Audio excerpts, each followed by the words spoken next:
All right, so are you ready for this? We're going deep today. Yeah. Diving into these spiritual teachings you sent over. It's all about, like, how can these principles help us live better lives? Yeah. More fulfilling. And we're talking practical stuff here. This isn't just airy-fairy stuff. We're talking health, relationships, work, even your finances, all that good stuff. Yeah, it is amazing how these teachings connect all these different parts of life, like it's all connected, this holistic approach to feeling good, to well-being. Yeah, like a level-up guide for your whole life. Right.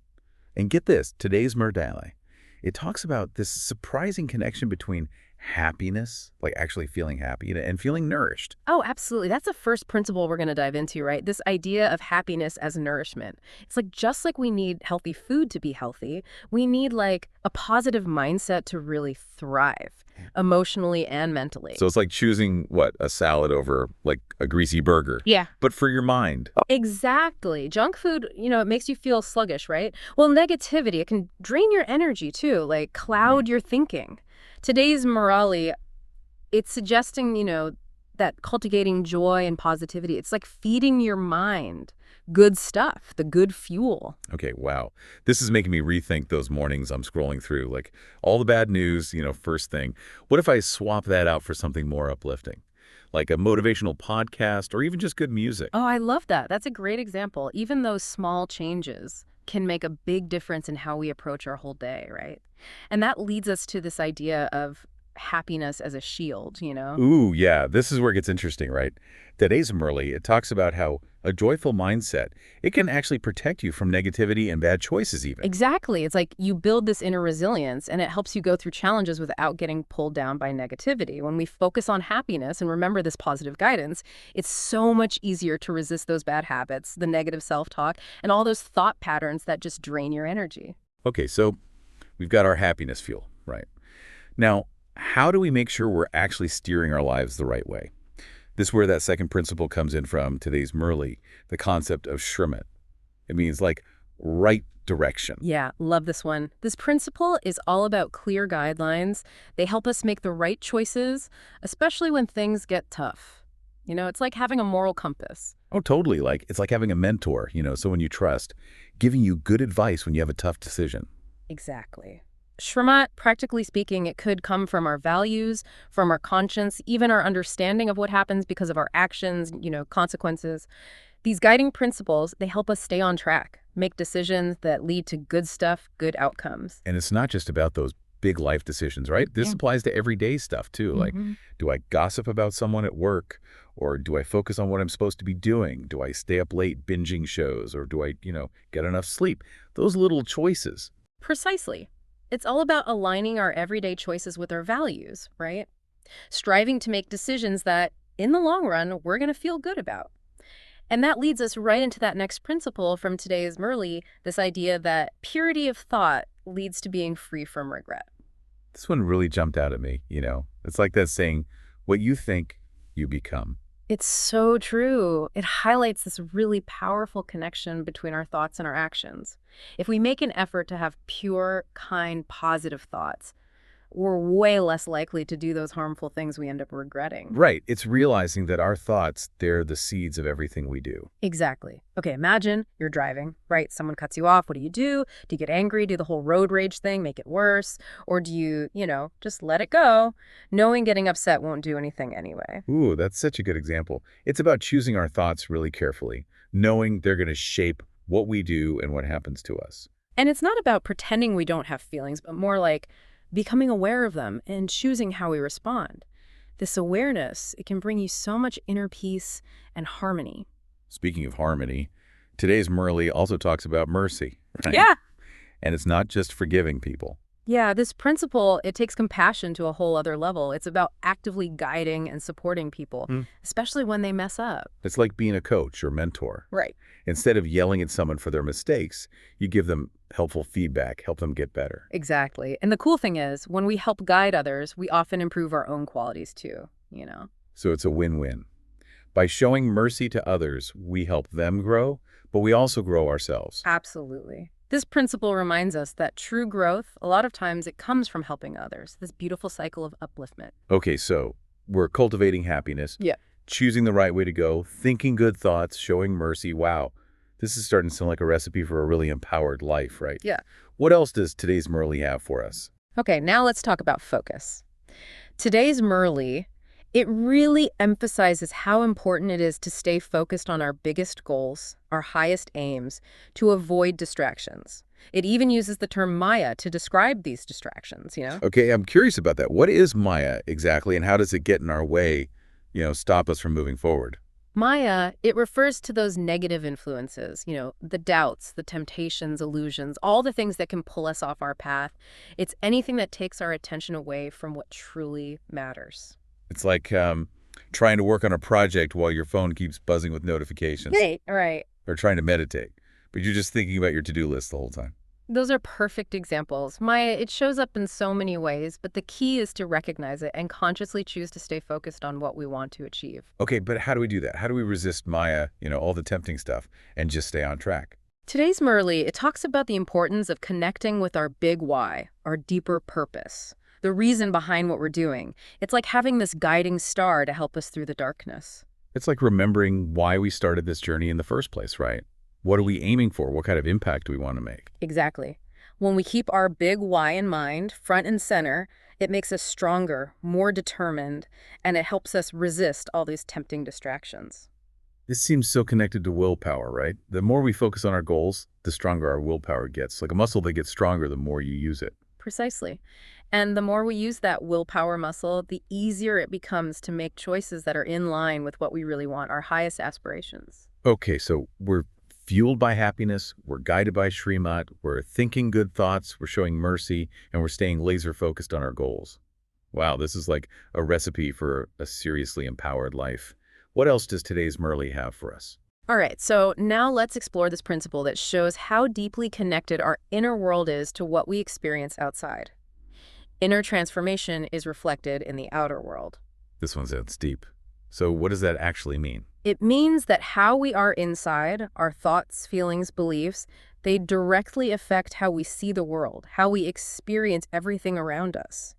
So if we cultivate peace and joy inside, it'll radiate outwards, and you'll see it in how we interact with others, our work, even our overall well-being. It's like that saying, right? You can't pour from an empty cup. If we want to make the world better, we got to start by filling our own cups with good stuff, positivity, and purpose. Exactly. Okay, imagine you're feeling super stressed, overwhelmed, right? Chances are you're going to be more irritable, less patient, less likely to see the good in people. Right. But if we're feeling grounded and content, we're more likely to be calm and understanding even when things are difficult. Exactly. This principle encourages us to work on ourselves, to grow on the inside, knowing it's going to show up in how we experience everything on the outside. So it's not just about changing our circumstances, it's about transforming ourselves from the inside out. And that's why things like meditation, mindfulness, and self-reflection, they're so powerful. They help us cultivate that inner peace, that clarity, and then it ripples out into every part of our lives. This reminds me of that quote, "Be the change you want to see in the world." It all starts with us. Okay, wow, we've covered so much, but today's Merle, it still has more wisdom to share. Let's dive into the next principle. Okay, so this next principle from today's Merle, it really stuck with me.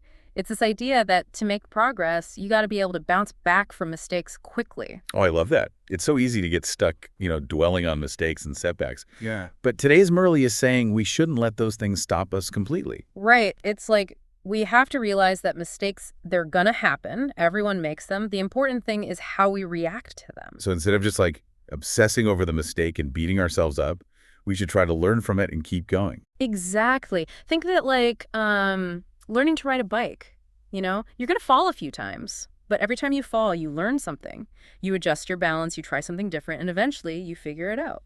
This is a great analogy. It's like those times I've totally messed up a presentation at work, Yeah. It's tempting to just focus on the embarrassment and feel like a total failure. Oh, yeah. But what if instead of getting stuck in those feelings, you looked at what went wrong, saw what you could do better next time, and then, you use those lessons for your next presentation. It's like turning those mistakes into stepping stones to get to success. Right, exactly. And that's where self-compassion comes in. Oh, right. Today's Merle also talked about being kind to ourselves, especially when we mess up. Yeah, self-compassion, it's a really powerful tool for growth. It lets us see our mistakes without being super hard on ourselves, and that actually frees us up to learn and move on. It's like having a friend, a really supportive friend who encourages you to try again instead of putting you down for falling. Precisely. That inner voice of compassion, it can be so much more powerful than that voice of self-criticism. Okay, so we're bouncing back from mistakes quickly and trying to be kind to ourselves when things get tough. What's the last piece of wisdom that today's Murli has for us? Okay, so the last principle we'll talk about today is truth and cleanliness. Oh, I'm curious about this one. So what does cleanliness actually mean here? It's not just about being physically clean. It's about this deeper purity, like in our thoughts, our words, our actions. Today's Murli says that integrity, that's essential for a truly fulfilling life. So it's about being honest, being real, and living in a way that matches our values. Exactly. Think about your relationships, right? When there's honesty, when people are genuine, it creates this foundation of trust and real connection. Yeah, it's like that feeling of relief when you can just be yourself around someone, no pretending, no hidden agendas. And this applies to all parts of life, you know? At work, for example, having integrity means people see you as trustworthy, and that can open so many doors for you, new opportunities, even promotions. It's like that saying, honesty is the best policy. It might not always be easy, but in the long run, it's the way to real success and true happiness. Precisely. And this principle, it connects back to that idea of shramat, right direction, that we talked about before. When we live with integrity, we're naturally guided towards choices that match our highest values. This has been such a rich and insightful conversation. It's amazing how these spiritual principles can give us real practical guidance for navigating life with all its ups and downs. I totally agree. And even though we've covered a lot today, this is just the beginning, you know? Right. It's like we've been given this map to a treasure, but now it's up to us to go on that adventure and discover the riches for ourselves. We'll be back after a quick break to wrap things up and leave you with some final thoughts to ponder. Stick around. Welcome back. So we've covered so much ground already exploring these spiritual principles from today's Murli. But before we wrap up, I'd love to hear what's really resonated with you today as a listener. You know, what I find really cool about these teachings is that they're not just some abstract ideas, you know? They actually give us practical tools to live a better life, no matter what we're going through. It's like we've got this toolkit now, right? To navigate life with more purpose, more resilience. Of all the principles we talked about, is there one that you think is super relevant, like especially for today's world? Honestly, I think that principle of happiness as nourishment, that's so powerful, especially now, you know? Life is so fast-paced, so stressful. It's like a reminder that feeling joy, being positive, that's not just some extra thing. It's essential for us to feel good, to be well. It's like we got to take care of our mental and emotional health just as much as we take care of our bodies. Right. Exactly. And that connects to what we talked about before, about recovering quickly from mistakes. Everywhere we look, it's all about achievement, perfection, right? It's easy to get caught up in beating ourselves up when we mess up. Yeah. But today's Murli, it reminds us to be kind to ourselves, to actually learn from those mistakes and keep going. It's that whole growth mindset thing, you know? Totally. And remember that principle of Shrimat, right direction. It's always there to guide us. When we feel lost, unsure, we can always go back to our values, what we know is right, to help us make those choices that align with who we really are, our best selves. It's like having that inner compass, always pointing us towards truth, towards integrity. And you know, as we cultivate those qualities within ourselves, the happiness, the resilience, the integrity, it naturally creates this ripple effect. You know, it goes outwards and it has a positive impact on our relationships, our communities, everything. It's like that Gandhi quote, right? Be the change you wish to see in the world. By living these principles, we become like these beacons of positivity, and we inspire others to do the same. So true.